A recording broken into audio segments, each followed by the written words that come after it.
Chez Desjardins Entreprises, notre mission première, c'est d'aider les entrepreneurs à réaliser leurs rêves. Et on part toujours comme principe qu'ensemble, nous allons plus vite et beaucoup plus loin.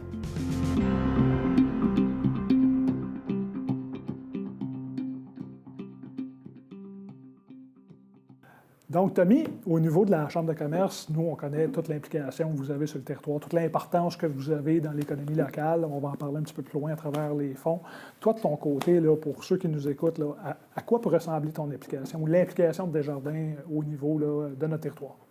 Good, bien, en commençant, là, dans le territoire de la MRC Deux-Montagnes, il y a 2 caisses qui sont fortement impliquées dans leur milieu, autant par leur équipe de direction générale, leur équipe de gestion, les employés, mais ça va aussi chez Desjardins avec les administrateurs.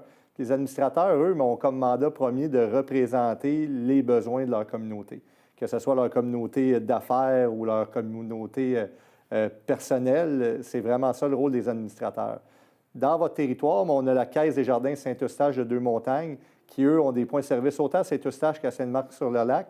Mais on a également la Caisse des Jardins du Lac des Deux-Montagnes, qui, eux, ont des points de service à Oka, Saint-Joseph-du-Lac. Fait qu'on est très, très présent sur le territoire. Mais au-delà de ça, nous, le Centre des jardins d'entreprise, l'institution que je représente, c'est 150 employés spécialisés et dédiés uniquement aux entreprises et aux entrepreneurs. Puis la façon dont on a structuré nos équipes, bien, on a des équipes qui sont très, très sectorielles. Pourquoi? C'est qu'on veut être capable de parler le même langage que nos entrepreneurs. On veut être capable de comprendre leur modèle d'affaires. Ça nous a amené à créer quelques équipes. La première, l'équipe agricole et agroalimentaire. On a également une équipe spécialisée en immobilier et construction. On a une équipe institutionnelle, gouvernementale, puis également qui dessert tout ce qui est les besoins de OSBL. On a une équipe commerciale et industrielle. Fait que tous les secteurs là, qu'on peut penser, que ce soit la pharmacie, la technologie, les services d'alimentation, peu importe, là, ce sont tous des secteurs qu'on accompagne. Puis on a également une équipe spécialisée pour la très petite entreprise. Fait que là, on parle d'entreprise en démarrage ou d'une entreprise qui peut comprendre là, d'1 à 5 employés. Puis c'est important, ce secteur-là, parce que c'est quand même 80 de l'économie québécoise, là, à peu près. L'autre élément, tu sais, quand je sors encore un peu de la façon dont on les dessert, on a également des fonds. Le premier fonds, c'est Créavenir. Créavenir, c'est quoi? Mais c'est un fonds, on a déployé 1 million dans la région Laval-Laurentide pour aider les jeunes de 18 à 35 ans. On les aide comment? Bien, d'une part, on leur ouvre un compte, on leur donne des outils financiers qui sont bons pour eux, mais on va plus loin que ça. On leur donne même une subvention, 5 000 $. C'est un prêt à sortir d'une subvention, je crois. Exactement. Il y a un montant qui c'est une subvention, 5 000 $. Fait que ça, c'est vraiment de la réelle argent qu'on donne. 10e anniversaire aussi là, du Fonds Créavenir. Exactement, mais qui a pris toute l'ampleur, je dirais, dans les 2 dernières années là, dans notre région.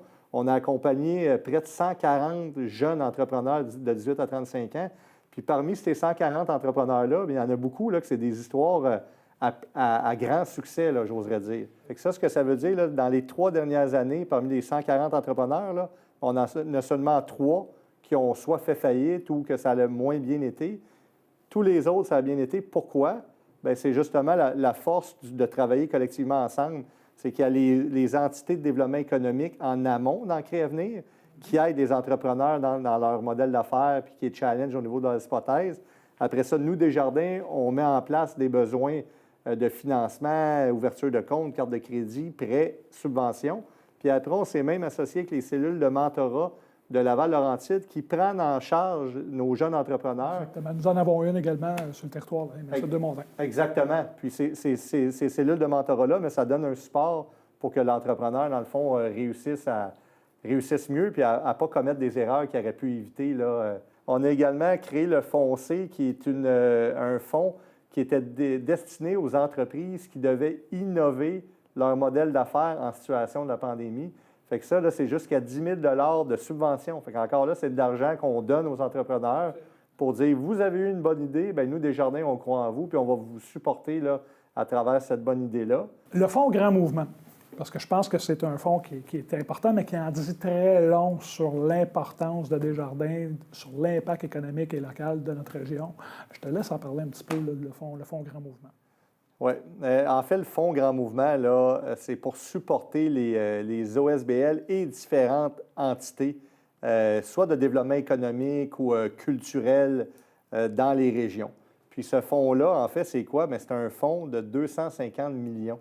C'est des projets qui sont en quelque sorte analysés, c'est des projets porteurs qui sont déposés, qui vont venir faire une différence dans une communauté. Bien, merci beaucoup pour ces descriptifs. Merci pour ces 3 super beaux fonds. Super, ça fait plaisir.